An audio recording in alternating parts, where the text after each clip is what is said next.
নমস্কার বন্ধুরা, মা রান্নাঘরে সবাইকে স্বাগত। আজকে আমি শুরুটা দেখাতে পারিনি, কড়াইয়ের মধ্যে দিয়ে দিয়েছি পটল। আজকে করব পটলের দোরমা।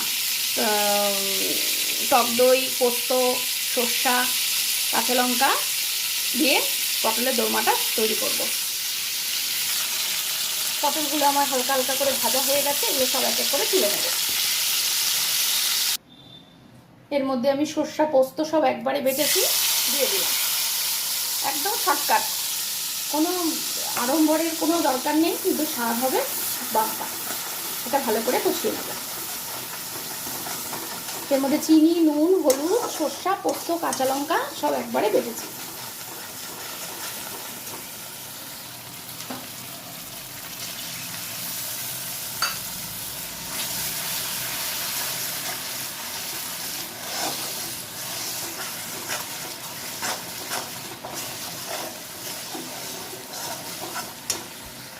মশলাটা কষানো হয়ে গেছে, দিয়ে দেবো এখানে টক দই।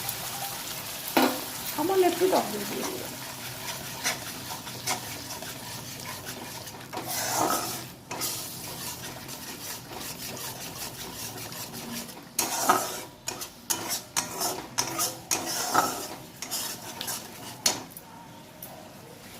এখানে পটল ভাজাগুলো সব দিয়ে দিলাম।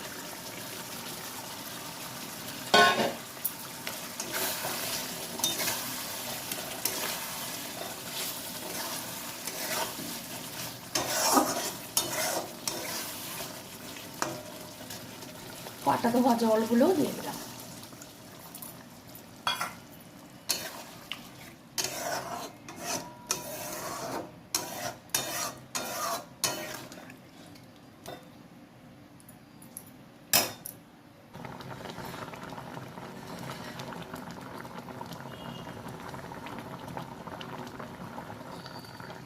আমার দোরমাটা একদম রেডি, আমি গ্যাস অফ করে দিলাম।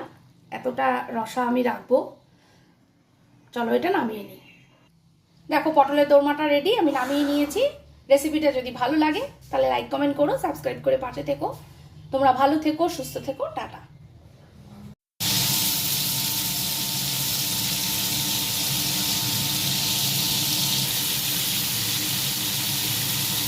পটলগুলোকে আমি মাঝখান দিয়ে চিড়ে চিড়ে, মানে পটলের গায়ে একটু চিড়ে চিড়ে দিয়েছি। আজকে করছি হলো পটলের পোস্ত সর্ষা বাটা দিয়ে দোরমা।